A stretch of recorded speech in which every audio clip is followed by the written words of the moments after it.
The dress hung on the back of my bedroom door like a soft promise. I'd folded it carefully after steaming it the night before, smoothing the wrinkles with slow, deliberate hands.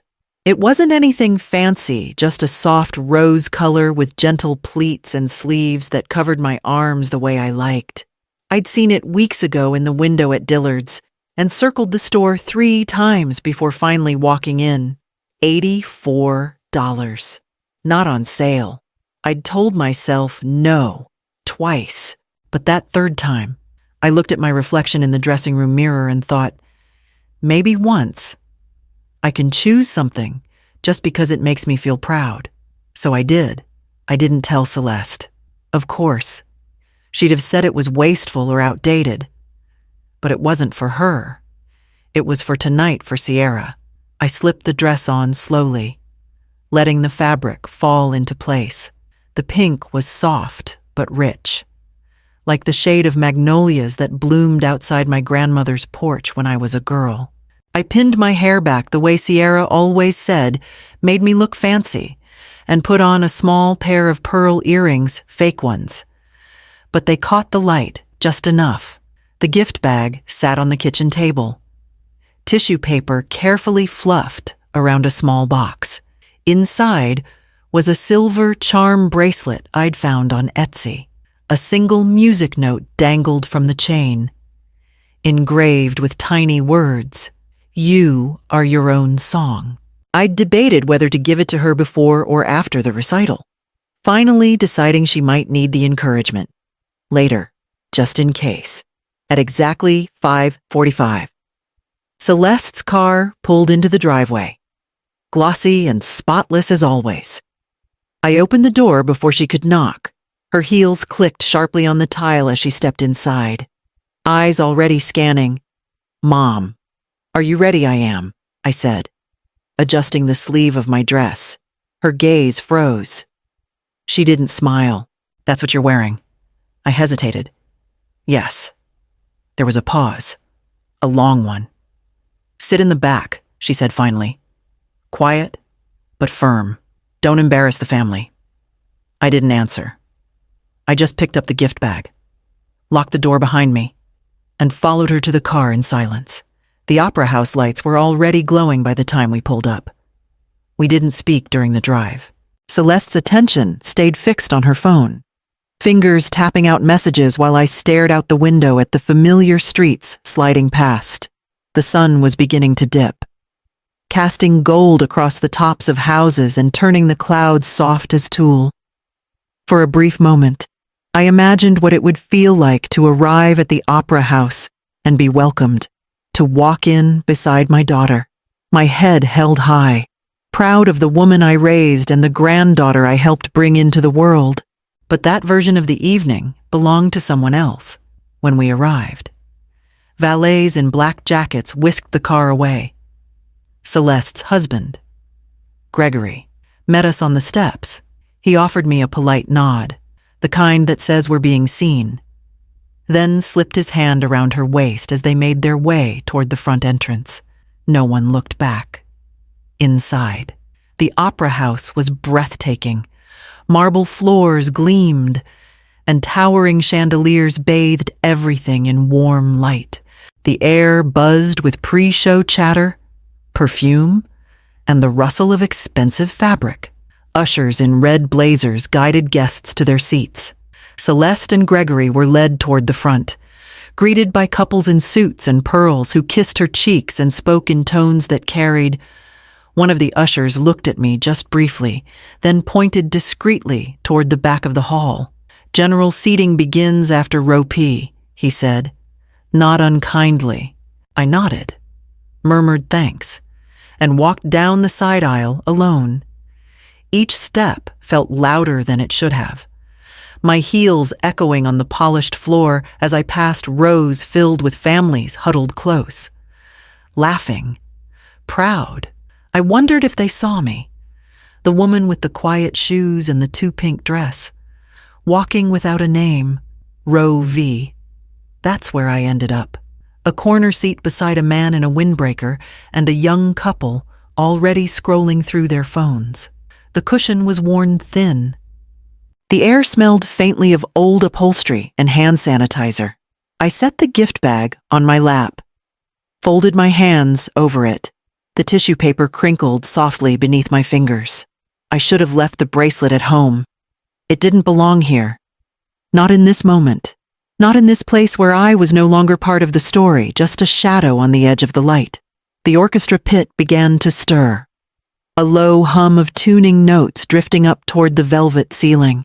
The lights dimmed. Applause rose from the front of the house as the conductor stepped out. I craned my neck, trying to see past heads and hats and shoulders, searching for the one face that mattered.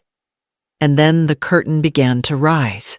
The first notes rose from the orchestra pit, warm and low, like a breath being drawn. I sat still, back straight, gift bag pressed against my knees. From where I was, the stage seemed impossibly far, almost a different world.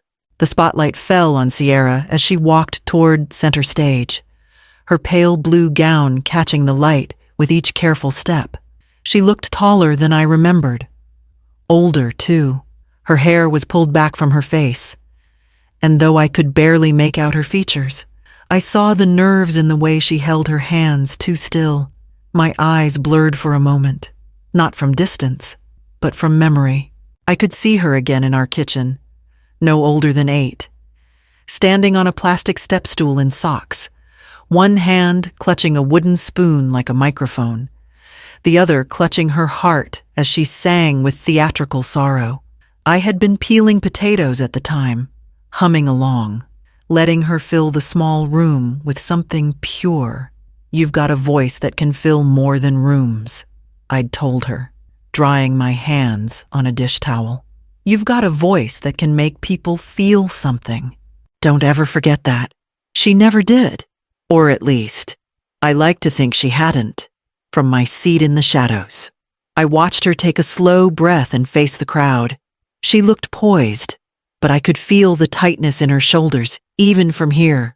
There was always a flicker of doubt before she sang, the same flicker she'd had before piano recitals or school plays.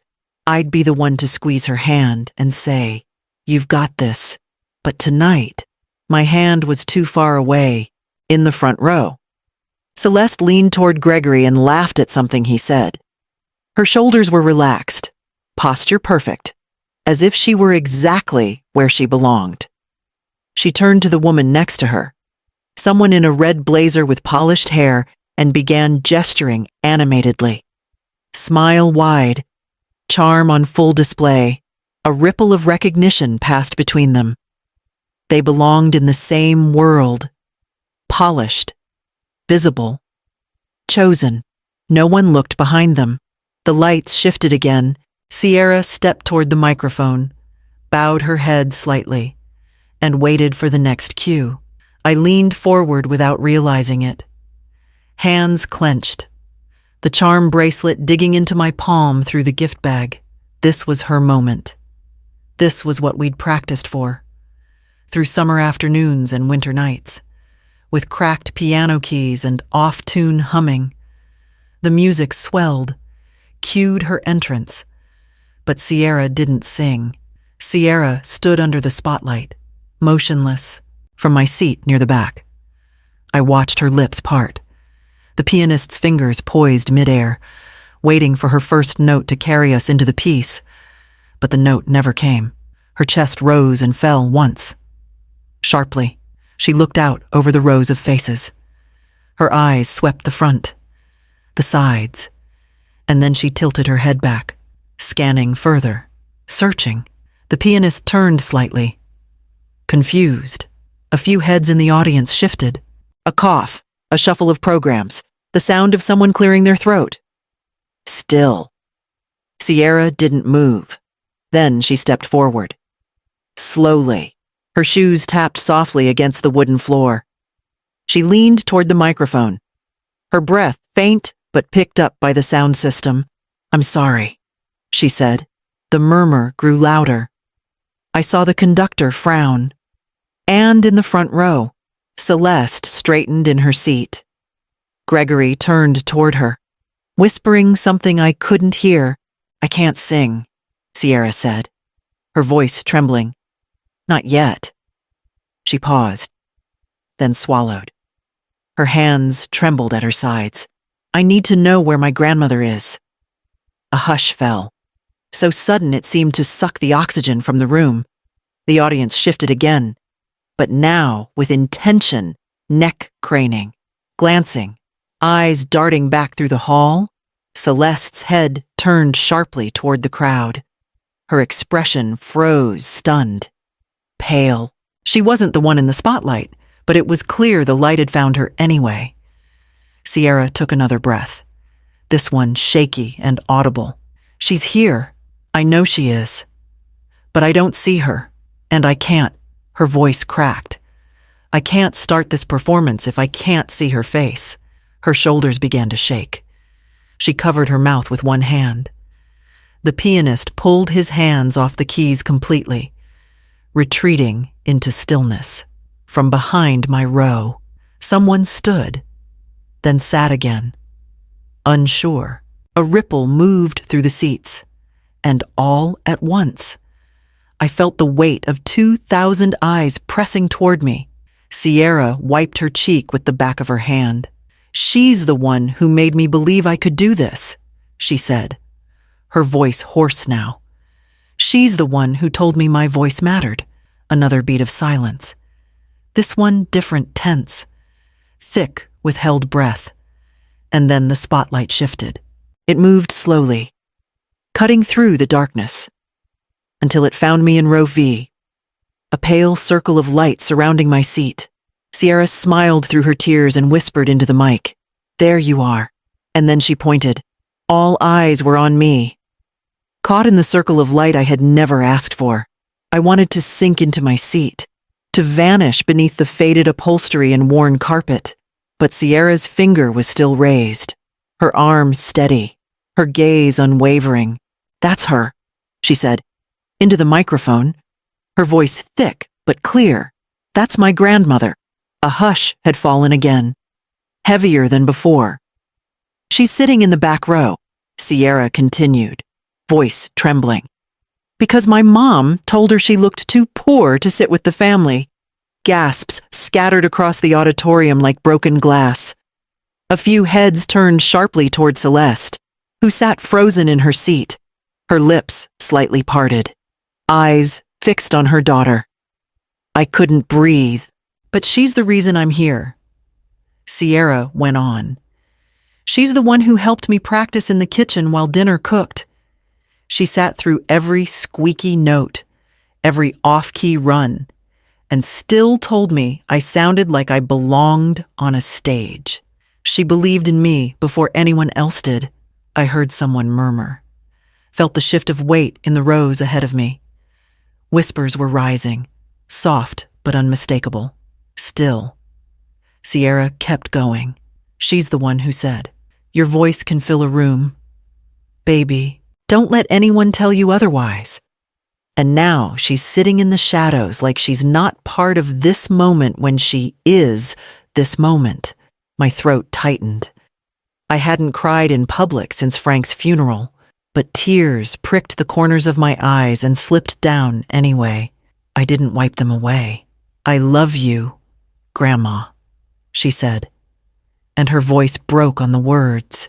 She stepped back from the microphone, chest heaving, and looked straight at me as if nothing else in the room existed. The silence that followed held for 3 long seconds then. From the front row, a single clap, sharp, deliberate, then another, and another. Then it became a rhythm. Then it became a roar. Applause filled the opera house, rising from every section, every row. I sat frozen as strangers turned to me with open faces, some smiling, some simply watching, across the stage. Sierra stood with her hands clasped in front of her heart. Tears on her cheeks, but her chin lifted high. The conductor stepped forward, gently placing a hand on her shoulder. But she didn't move. She was still looking at me, and in that moment, I knew I couldn't stay seated. I heard the words before I understood they were meant for me. Mrs. Brandt. The stage manager's voice echoed gently through the sound system. Would you please join us on stage? My heart stumbled in my chest. The spotlight hadn't moved. It still held me in its circle of unwanted attention. I looked down at my hands, at the crinkled gift bag resting quietly in my lap. The bracelet inside seemed to pulse with meaning now, more than I had ever intended when I'd bought it. I didn't move at first. My legs didn't trust me. My breath was shallow. But then I saw Sierra step back from the microphone and extend her hand not down to the conductor, not to the audience, but out toward me, as if she knew I needed that one final invitation. And I stood. A rustle swept through the seats as I moved into the aisle. A few people leaned back to let me pass. One older woman touched my arm briefly and smiled. Another man whispered, "Beautiful," as I walked by. Their kindness felt surreal, like walking through someone else's dream. My knees ached. My shoes pinched, but I kept walking. The aisle stretched longer than I remembered it when I entered. The lights felt hotter, the stares more intense, but Sierra's eyes stayed on me the entire time. Steady and sure. She didn't look away. When I reached the front, the conductor stepped aside. The stairs loomed. I reached for the railing, grateful for the grip, and lifted myself, one step at a time. Halfway up, I caught sight of Celeste. She hadn't clapped. She hadn't moved.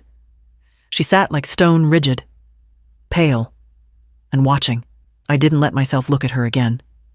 At the top, Sierra met me. She didn't speak. She didn't have to. She ran into my arms and held on so tight. I thought we might both fall over. The applause swelled again, and I felt the vibration of it through her back, through the soles of my feet, through the hollowness I'd carried for so long. She pulled back just far enough to take my hand, and we turned together to face the crowd. We bowed, and when we rose, the light still held us. The air outside the opera house was cooler than I expected, the sharp kind of evening breeze that reminded you autumn wasn't far off. I stood near the side exit, just beyond the awning, trying to breathe through the noise still echoing in my body. My hands were trembling, not from fear, but from release. Sierra had been whisked away by her music director and classmates, her face bright with something raw and beautiful. She'd promised to meet me after photos. I'd told her I'd wait right here. I heard the heels before I saw her. "Mom," Celeste's voice was clipped, tight. When I turned, she was already walking toward me, arms crossed, mouth drawn in that hard line I'd seen since she was 15 and learning how to control rooms. "You've ruined everything." I didn't respond. I waited. "Do you even know how hard I've worked for our reputation?" she snapped. "Do you have any idea what you did in there? In front of my colleagues, Sierra's friends, the entire board of the conservatory." I took a breath. Not deep, just steady. "You're embarrassed," I said. "I understand that." She scoffed. "You think this is about embarrassment? This is about image, about respect." "No, Celeste," I said quietly. "This is about shame. Yours." She flinched. Just slightly. "You didn't build a reputation," I continued. "You built a wall, and for years, I stood behind it. Quiet. Useful. Unseen. But I'm done." Her mouth opened, then shut. I could see her working through what to say next, how to spin it, how to reset control, but I didn't give her the chance. "I'm done shrinking to fit your comfort. Done pretending that silence is grace. I raised you with everything I had. I cleaned houses while you went to college. I patched holes in your dreams with my bare hands. And you've spent years deciding that none of it was good enough for your world." She shook her head, but she didn't speak. "I won't be used for display, or hidden out of sight. I'm not a relic. I'm not a prop. I'm your mother." She looked away then, jaw tight. I let the silence stretch between us until it felt like something we both had to admit had been there all along. I love you, Celeste, I said. Not softly, not sharply, but if you want me in your life, you're going to have to find a way to love me as I am. Not as something to fix or manage. I saw it, the flicker of something cracking behind her eyes. Surprise. Maybe fear, maybe a beginning. Before she could speak again, I turned toward the parking lot where Sierra was already walking my way. The walls are no longer beige. 2 coats of soft olive now warm the living room, a color Sierra picked out during one of our weekend visits. I'd always said I'd repaint one day, but never seemed to get around to it. There was always someone else's need first. Always another reason to stay quiet, stay neutral, stay small. But now the brush fits easily in my hand. And the silence I once feared feels like peace. It's been 3 weeks since the recital. Sierra comes by every Saturday. We bake sometimes bread, sometimes sweet things she insists she can't live without. We talk more than we used to, not just about music or college, but about life, about fear, about how easy it is to lose your voice without even realizing it. She's been preparing for her audition for the Chicago Conservatory. Her voice has grown richer, more confident. She sings while we fold laundry, while we wait for the oven to preheat. I let her fill the house with music the way she used to fill my kitchen when she was 8. Only now, the song is hers. Last week, she brought over a flyer for a women's circle that meets on Wednesdays at the library. You'd like them, she said. Eyes bright. They talk about boundaries and belonging. They read real books, not just fluff. I went. And I liked it. I liked them. There were women my age and older, women who had mothered ungrateful children, who had kept their mouths shut for decades, who were only now asking themselves what they wanted. We drank coffee and talked about reclaiming space. No one interrupted. No one apologized for crying. I left feeling something I hadn't felt in years seen. This morning, as I rinsed out my paintbrush, my phone buzzed on the windowsill. It was Celeste. We should talk. The message read, no punctuation, no warmth, just those 3 words. I stared at it for a moment, not because I didn't know what to say, but because I finally did. I'm here, I typed, but only if it's honest. I left the phone on the sill and walked back to the wall. The bracelet on my wrist clinked softly as I reached up to smooth the last patch of paint above the window. The silver was worn now from wear. The music note charm dulled at the edges. Still, it caught the light. Still, it sang in its own quiet way from the other room. Sierra started humming something. Something new, something hers, and I listened.